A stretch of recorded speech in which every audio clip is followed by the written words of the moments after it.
Level 1. The peasant. You are born in a mud brick house in the delta. The village has no name that matters to anyone beyond the next village. The house has one room.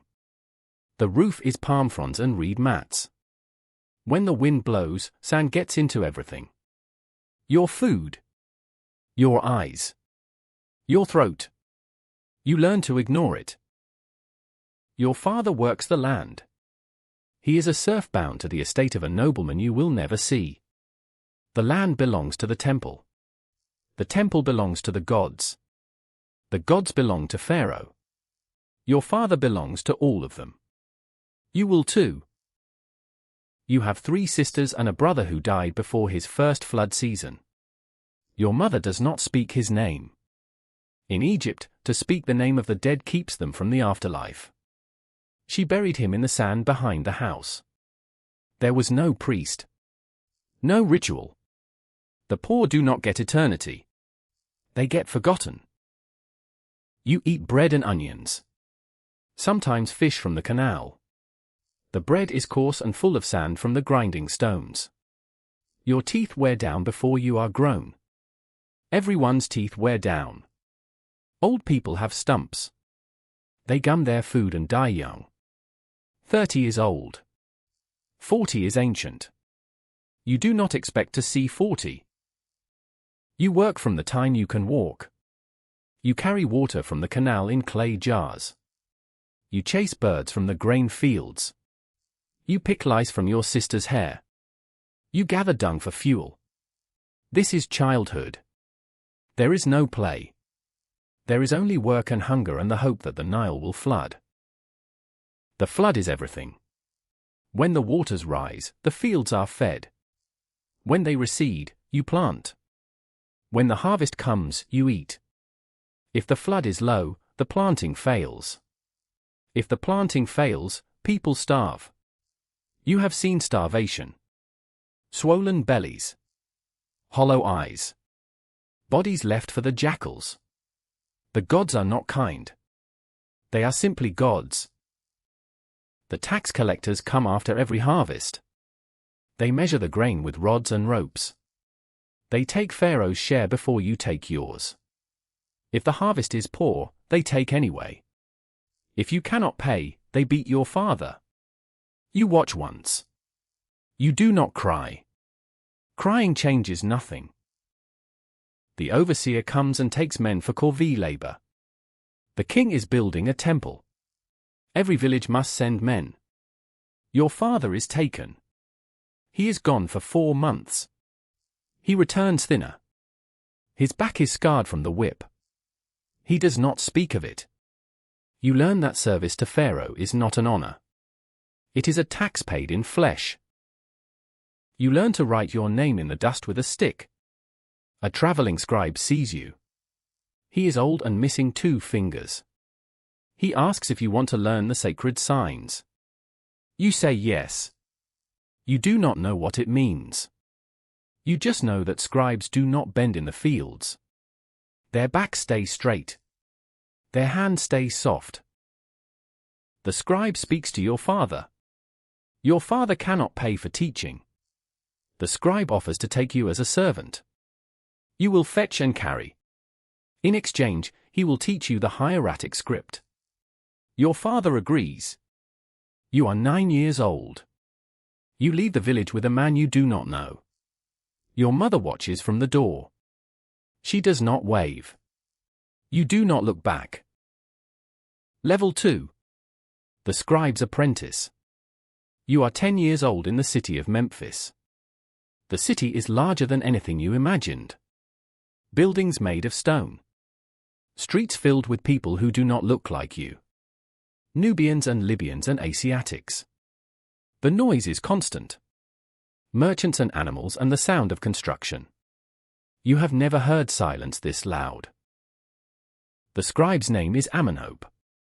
He lives in a small house near the temple district. You sleep on a mat in the corner. You wake before dawn and grind his ink. You mix soot and water and gum. You prepare his papyrus. You clean his pens. He beats you when you are slow. You learn to be fast. He teaches you the hieratic script, the simplified writing of business and administration, not the sacred hieroglyphs of the tombs. Those are for priests. You are learning to be useful, not holy. You copy letters and contracts. You write the same phrases 1,000 times. Your hand cramps. You do not complain. Complaint earns the rod. You learn to read and calculate. You learn the cubit and the arura. You learn to measure land and count grain. You learn that Egypt runs on records. Every transaction is written. Every tax is noted. The bureaucracy is eternal. Pharaohs die but the records continue. Amenhotep dies when you are 14. He collapses while writing a letter. His heart simply stops. You are alone in a city with no family and no patron. You take his writing kit. It is theft but he has no heirs. You need it more than the dead do. You find work at the tax office. You are a junior scribe. You copy assessments and tally figures. You sit cross-legged on a mat for 10 hours a day. Your back aches. Your eyes burn. But your hands are soft. You are not in the fields. That is victory. You are paid in bread and beer. 3 loaves a day. 2 jars of beer. It is more than your father ever had. You rent a corner of a room. You share it with 2 other scribes. You hear them at night with women they pay. You have no money for women. You have no money for anything beyond rent. You save. You eat less and save the extra bread. You sell it in the market. You accumulate small amounts of copper. You are building something. You do not know what yet. Just something that is not starvation. You meet a scribe named Nacht. He works in the treasury. He is 25 and ambitious. He tells you that advancement requires patronage. You must attach yourself to a powerful man. Talent is not enough. Talent without a patron is wasted. You listen. You learn. Nacht introduces you to an overseer in the granaries. The overseer needs someone who can write quickly and accurately. You demonstrate your skill. You are hired. Your payment increases. 5 loaves. 3 jars of beer. A small amount of oil. You are 16 years old and moving up. You learn that records can be adjusted. A bit of grain here. A miscounted basket there. The overseer takes a percentage. You take a smaller percentage. This is corruption. This is also survival. You tell yourself everyone does it. This is true. It does not make it right. You do it anyway. You work the granaries for 4 years. You become skilled at the invisible theft. You save enough to buy a small house. 1 room. Mud brick. But it is yours. You are 20 years old and you own something. Your father owned nothing. You are already more than he was. Level 3. The district scribe. You are 22 years old in a town in Middle Egypt. You have been appointed district scribe for a nobleman's estate. You manage the records for 5 villages. You assess crops and collect taxes. You have authority over people who look like your father. This makes you uncomfortable. You do not let it show. You have 2 junior scribes under you. You teach them what Amenhotep taught you. You are kinder than he was. You do not beat them. You simply fire them if they fail. Kindness has limits. You meet a woman. Her name is Merit. She is the daughter of a minor official. She is 15 and has been offered to you. Her father wants the connection. You accept. The marriage is arranged. You do not love her. Love is not the purpose. The purpose is alliance and heirs. Merit is shy and obedient. She manages your house. She grinds flour and weaves linen. She is pregnant within 3 months. You feel something when she tells you. Not quite joy, but something close. You are creating a lineage. You will not be forgotten like your brother. You have a son. You name him Ptah after an ancient sage. The birth nearly kills Merit. The midwife saves her. You pay the midwife with grain. You commission an amulet for your son. Protection against demons. The amulet costs more than your father made in a year. You are good at administration. You increase the nobleman's revenue without overtaxing the peasants into rebellion. This is a delicate balance. Too much pressure and they flee. Too little and your master is displeased. You walk the line. You are noticed. The nobleman recommends you to the nomarch, the provincial governor. You are summoned to the capital of the nome. You leave Merit and the child. You tell yourself it is temporary. You do not know if that is true. The nomarch is old and cunning. His name is Seneb. He has served 3 pharaohs. He asks you questions about grain yields and flood levels. You answer precisely. He asks about your family. You tell him you came from nothing. He nods. He says hungry men work harder. He appoints you to his staff. You are 26 years old. You are a scribe in the governor's administration. You manage tax collection for an entire province. You have 20 scribes under your authority. You live in a house with 4 rooms. You send money to Merit. You see her twice a year. Your son does not recognize you. You watch the nomarch govern. You learn that power is about information. Who owes what? Who needs what? Who fears what? The nomarch knows everything. He uses what he knows to maintain order. Order is Ma'at. Ma'at is everything. You learn to see the world as information to be collected and deployed. You accompany the nomarch to Thebes. You see the capital for the first time. The temples are massive. The palaces are beyond description. Stone columns painted with colors you have never seen. Gold everywhere. The wealth of the entire kingdom flows to this place. You understand for the first time how small you are. How small everyone is except Pharaoh. You meet a royal scribe. He works in the palace. He tells you there are opportunities for clever men. Men who can keep secrets. Men who can be trusted. You tell him you are such a man. He says he will remember you. You do not know if he will. You hope. Level 4. The Temple Administrator. You are 30 years old managing the estates of the Temple of Amun. You have been transferred from the nomarch service to the temple bureaucracy. The temple owns more land than most nobles. It controls entire villages. It is a state within the state. You oversee the temple's agricultural production. You manage farmers and herdsmen. You ensure the temple has what it needs for offerings and festivals. The gods must be fed. The priests must be fed. You make sure both happen. You learn that the temple is as corrupt as any government office. Priests skim offerings. Administrators take cuts. Everyone is stealing from the gods. The gods do not seem to mind. The rituals continue. The sun rises. Ma'at is maintained through the appearance of order, not the reality. You have a second son. Merit writes to tell you. You have not seen her in a year. You send gifts. Linen and oil and jewelry. You tell yourself you are providing. You are. You are also absent. Your sons are growing up without you. You tell yourself this is necessary. You are not sure you believe it.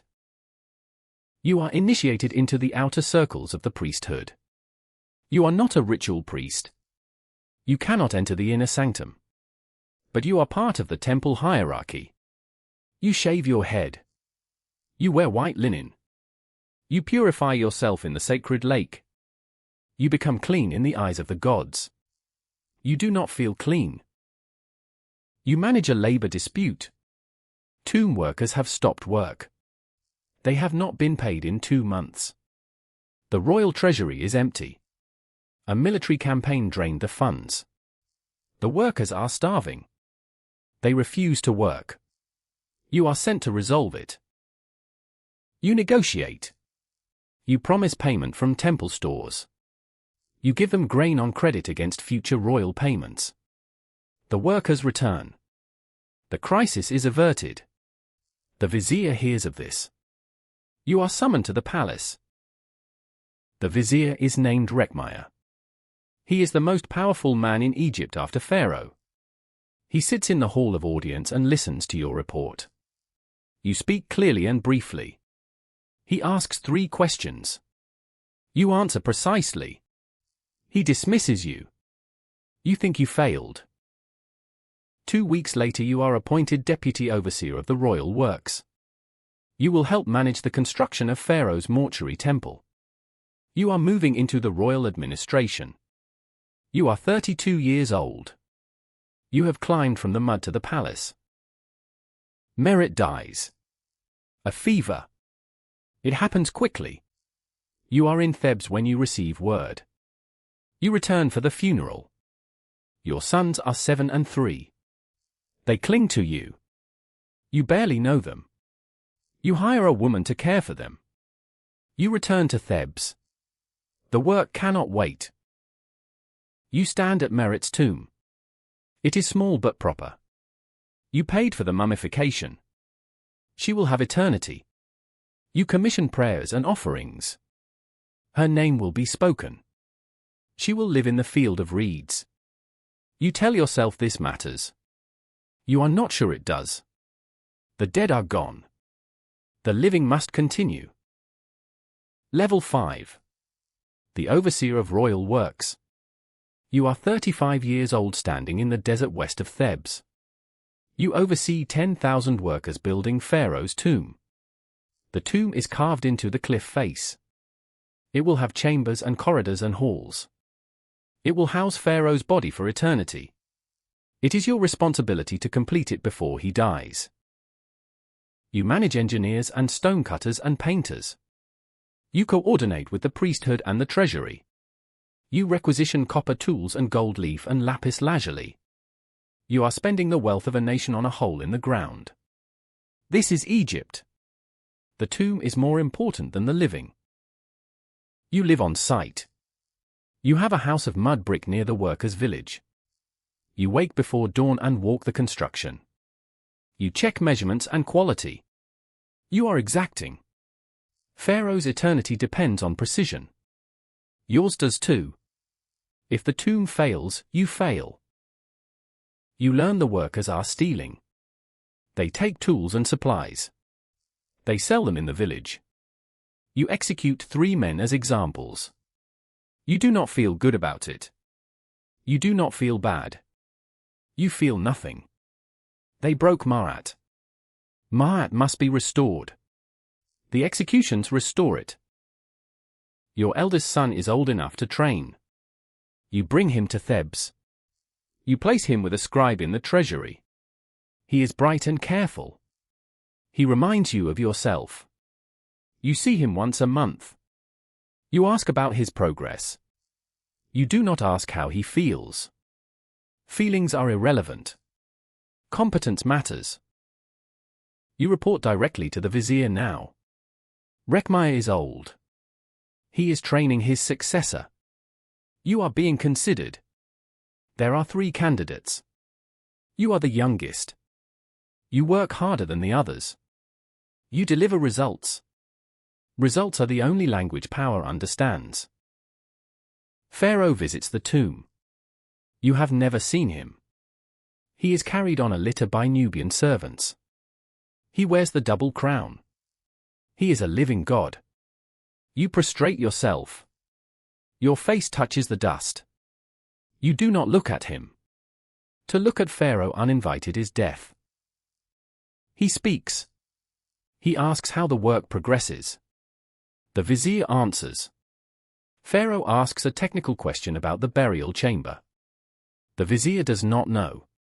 You know. You speak. You answer clearly. There is silence. You realize you spoke without being addressed. You prepare to die. Pharaoh laughs. He says the builder knows his work. He tells the vizier to listen to you. He is carried away. You breathe. The vizier looks at you. You cannot read his expression. You have either advanced or made a powerful enemy. Time will tell. The tomb is completed ahead of schedule. You are 40 years old. Pharaoh rewards you with land. An estate in the delta. 200 aruras. 20 families farm it. You own people now. You are what your father served. The irony is not lost on you. You do not dwell on it. Level 6. The royal scribe and architect. You are 42 years old and Pharaoh's chief architect. You design temples and palaces. You plan entire cities. You transform the landscape of Egypt. Your name is carved into foundations. Your work will outlive you by millennia. You are building eternity. You design a temple to Amun at Karnak. The hyperstyle hall has columns as thick as 5 men. The ceiling is painted with stars. The walls are covered in hieroglyphs praising Pharaoh. The scale is inhuman. That is the point. Humans are small. Gods are vast. Architecture teaches this lesson. You have married again. A noblewoman named Tauret. The marriage is political. Her family has connections to the priesthood. You do not love her. She does not love you. You share a house and produce an heir. That is the arrangement. Love is for peasants who have nothing else. You are wealthy now. You own 3 estates. You have servants and concubines. You commission your own tomb. It is in the Valley of the Nobles. The walls will show your achievements. Your K will live forever. You pay a priest to say your name in perpetuity. You are buying immortality. You barely see your sons from merit.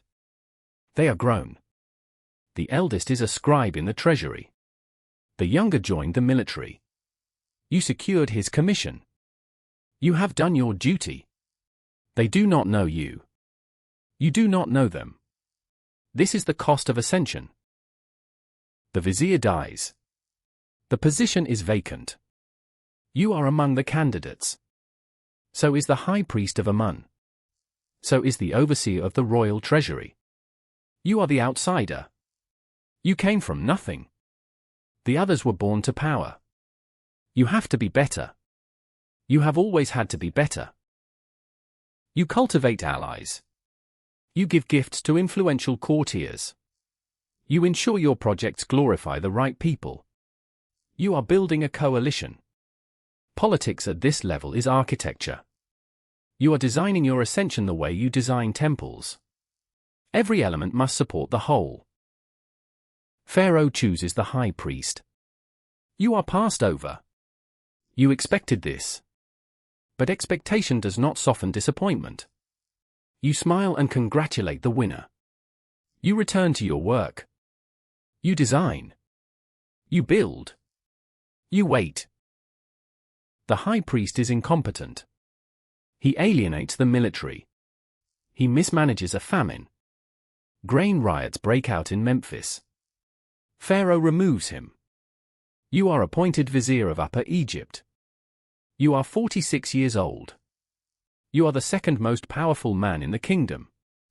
Only Pharaoh stands above you. Level 7. The vizier of Upper Egypt. You are 47 years old and you govern half of Egypt. You oversee every nome from Elephantine to Memphis. You command armies and judges and tax collectors. You are the voice of Pharaoh in the south. Your word is law. Your decisions shape millions of lives. You wake before dawn. You are carried to the hall of justice in a chair. You hear cases from sunrise to midday. Land disputes. Theft. Murder. Corruption. You dispense judgment. Your decisions are final. There is no appeal. You are Ma'at incarnate. You execute a nobleman for tax evasion. He is from an old family. His ancestors served pharaohs for generations. It does not matter. He stole from the crown. The punishment is death. His family pleads. You are unmoved.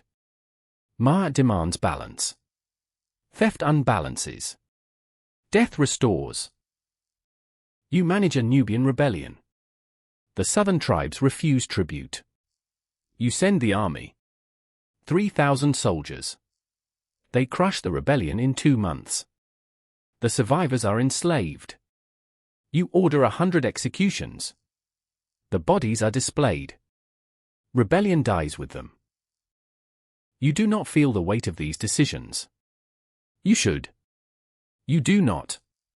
The deaths are abstract. Numbers in reports. You have become the mechanism of state. You enforce order. Order requires violence. You provide it efficiently.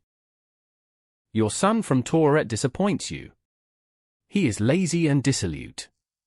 He drinks and gambles. You cut his allowance. He steals. You have him beaten. He does not improve. You realize he will never carry your legacy. This angers you more than the rebellion. You commission a larger tomb. The previous one is not grand enough. You are a vizier now. Your tomb must reflect this. You spend a fortune on it. Paintings and statues and offerings. You are building a monument to yourself. The peasant boy who became vizier must be remembered forever. Pharaoh ages. He is 50 and his health fails. There is talk of succession. The heir is young. 15. He will need guidance. The court is already fracturing into factions. You are building alliances. The next reign will determine your fate. The vizier of Lower Egypt dies. Pharaoh does not replace him. He names you vizier of all Egypt. You govern both kingdoms. You are the most powerful official in 3,000 years of history. You are 50 years old. You have reached a height no commoner has reached. You sit in the palace at Thebes. You look out at the Nile. You remember the village.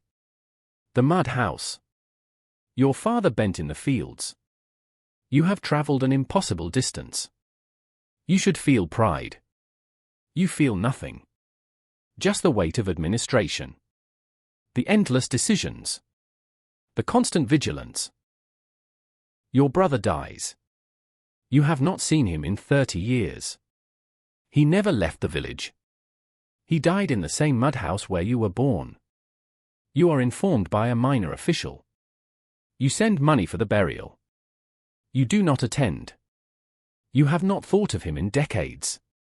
His death means nothing to you. You wonder when you stop being human. Level 8. The vizier of all Egypt. You are 52 years old and Pharaoh is dying. You are at his bedside with the high priests and the royal family. He can barely speak. He names his son as successor. The boy is 17 and terrified. You see it in his eyes. He is about to become a god. He is not ready. Pharaoh dies. The mourning period begins. 70 days for mummification. You manage the funeral arrangements. You coordinate with embalmers and priests. You oversee the construction of the burial goods. Everything must be perfect. The old pharaoh must reach the afterlife safely. The new pharaoh is crowned. He wears the double crown and holds the crook and flail. He sits on the throne and receives the loyalty oaths. You prostrate yourself before a boy you could break with one hand. But he is not a boy. He is a god. You serve the office, not the person. You become the young pharaoh's regent in all but name. He signs what you place before him. He appears at ceremonies. He performs the rituals. But you govern. You make the decisions. You are the power behind the throne. You purge your rivals. 3 high officials are removed. 1 is exiled. 2 are executed for corruption you may have fabricated. You are consolidating power.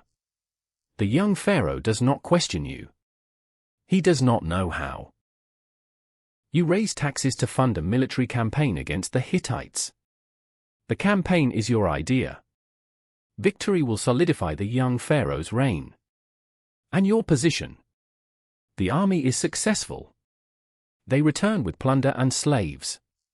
Egypt celebrates. You are the architect of victory. You are showered with honors. Pharaoh grants you land and gold. Your tomb is expanded. You are given titles that place you above all others except Pharaoh himself. You are called father of the god. Friend of the king. Eyes and ears of Pharaoh. You have no friends. Power isolates. Everyone wants something from you. Every smile hides calculation. Every gift carries obligation. You trust no one. You sleep lightly with guards outside your door. You taste your food for poison. This is life at the summit. Your sons are grown and distant. They fear you more than they love you. Your wives are strangers who share your house. You have given everything to the state. The state has given you everything. You are hollow with success. You attend the dedication of your tomb. It is the grandest non-royal tomb ever built. The paintings show your rise from scribe to vizier. They show your achievements and honors. Your name is everywhere. Future generations will know you served Egypt. They will not know what it cost. Level 9. The God's Father. You are 58 years old and Pharaoh is 23. He has begun to assert himself. He questions your advice. He makes decisions without consulting you. This is natural. It is also dangerous. You are losing control. You arrange his marriage to your granddaughter. Toreret's daughter's daughter. The bloodlines converge. You are family to Pharaoh now. This gives you security. Or so you think. Pharaoh names you God's father. It is the highest title a non-royal can hold. You are elevated above all officials. You sit at Pharaoh's right hand in all ceremonies. You are second only to a god. You are as high as a mortal can climb. But you sense the beginning of the end. Pharaoh has his own advisors now. Young men who flatter him. Who tell him he does not need the old vizier. You are old. You are 60. Your health is failing. Your joints ache. Your sight is dimming. You recommend your eldest son as your successor. Pharaoh appoints someone else. A young nobleman with no experience. You are being pushed aside. Slowly. Carefully. But unmistakably. You request permission to retire. To spend your final years preparing for the afterlife. Pharaoh grants it with visible relief. You are given a generous pension. You keep your titles. But you no longer govern. You are moved to the margins. You retreat to your estate in the delta. The estate your labor built. You walk the fields and see peasants working. They look like your father. They do not know who you are. You are just another old man waiting to die. You spend your days at your tomb. You review the paintings. You ensure the offerings are prepared. You hire more priests to say your name. You are obsessed with being remembered. Immortality is all that remains. You think about the climb. The boy in Memphis learning to write. The scribe in the granary. The overseer of works. The vizier. You climbed higher than anyone like you should have. You sacrificed everything. Family. Love. Peace. You gave it all to reach the summit. You sit at the summit alone. Wealthy and honored and completely isolated. You have servants but no friends. Titles but no joy. A magnificent tomb but no life. You realize too late that you have been building the wrong thing. You die at 62. The funeral is grand. Pharaoh attends. Nobles and priests fill the procession. Your body is mummified and placed in your tomb. Your name is carved in stone. Your K will live forever. But as they seal the tomb, no one weeps. No one mourns the man. They mourn the position. The role. The function. You were useful and now you are not. That is all you ever were. Level 10. The living God. You are not born. You are manifested. The son of Ra. The living Horus. The lord of the two lands. You are Pharaoh. You are a god walking among mortals. You do not remember being a child. That memory is erased. Gods do not have childhoods. You have always been divine. This is what you are told. This is what you must believe. You wake in a palace of stone. Servants dress you without speaking. They do not look at you. To meet your eyes is to risk death. You are too sacred for human contact. Even your touch must be mediated through priests and rituals. You wear the double crown. The weight of it is immense. Not the physical weight. The symbolic weight. You wear Upper and Lower Egypt. You wear 3,000 years of history. You wear the order of the cosmos. Ma'at rests on your head. You perform the daily ritual. You enter the inner sanctum of the temple. You alone can stand before the god. You wake the statue. You wash it. You dress it. You feed it. You are God serving God. The ritual maintains cosmic order. If you fail, chaos returns. The sun may not rise. You make proclamations. You do not write them. Scribes write them. You do not decide them. Advisors decide them. You simply exist. Your existence authorizes. Your divinity legitimizes. You are a living seal on the actions of others. You go to war. You stand in a golden chariot at the rear of the army. Generals command. Soldiers fight. You are present. Your presence ensures victory. When the battle is won, you are credited. You slew thousands with your own hand. This is the official record. You killed no one. It does not matter. The propaganda requires your supremacy. You have many wives. You do not choose them. They are chosen for you. Alliances and bloodlines. You perform your duty. You produce heirs. You do not love them. Love is for humans. You are not human. You have one wife who is also your sister. This is tradition. Divine blood must not be diluted. She understands the cage you share. Sometimes you speak honestly with her. These moments are the only time you feel anything like human. Then the priests arrive and you return to being divine. You sit in judgment. Cases are brought before you. You listen to advisors whisper. You pronounce judgment. The judgment is law. There is no appeal from God. Men live or die by your word.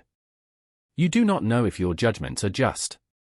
Justice is what you declare. You commission monuments. Temples and statues and obelisks. Your name is carved into every surface. You are building immortality. Future generations will know your name. They will not know you. They will know the monuments. That is what remains. Stone and propaganda. You are told of a retired vizier who died. The old man who served your father. You do not remember him. You are told he rose from nothing. A peasant who became the highest official. This is presented as a triumph of Ma'at. You nod. You do not think about it. The lives of mortals are brief and irrelevant. You grow older. Your body ages, but you do not acknowledge it. Gods do not age.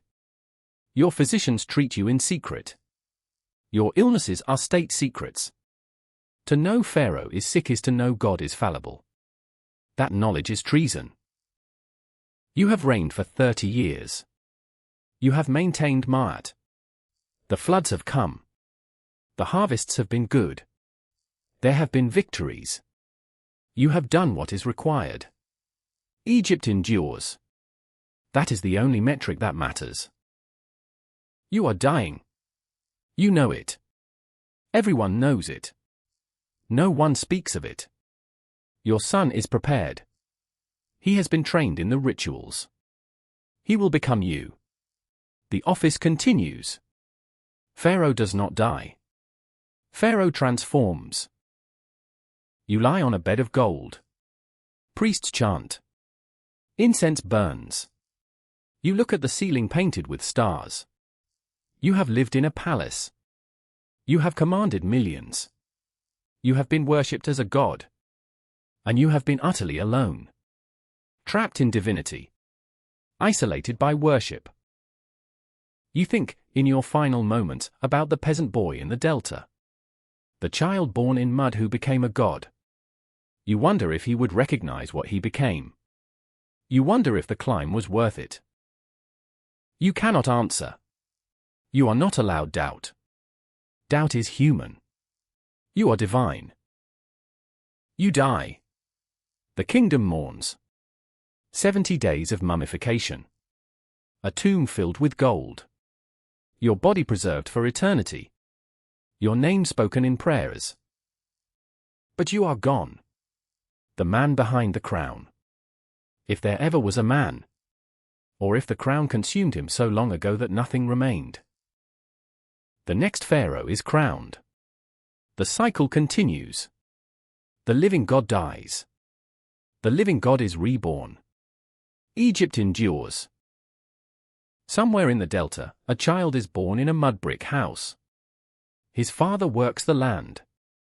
His mother grinds grain that wears down her teeth. The house has one room. The Nile will flood. They will plant. They will harvest. The tax collectors will come. The child will grow. He will work the fields. He will carry water. He will be hungry. One day a scribe will see him writing in the dust. The scribe will offer to teach him. His father will agree. The child will leave the village. He will learn to read and write. He will enter the bureaucracy. He will climb. One level at a time. From scribe to administrator to governor to vizier. He will sacrifice everything. Family. Love. His humanity. He will reach the summit and discover it is a prison. He will die wealthy and honored and completely alone. But he does not know this yet. He is just a child in the mud. Dreaming of something more. Believing the climb will give his life meaning. He will learn what you learned. What every ambitious soul learns. The top is not a destination. It is just a different kind of empty. And the cycle continues. Ma'at is eternal. The Nile flows. Egypt endures. And the price is always paid in full.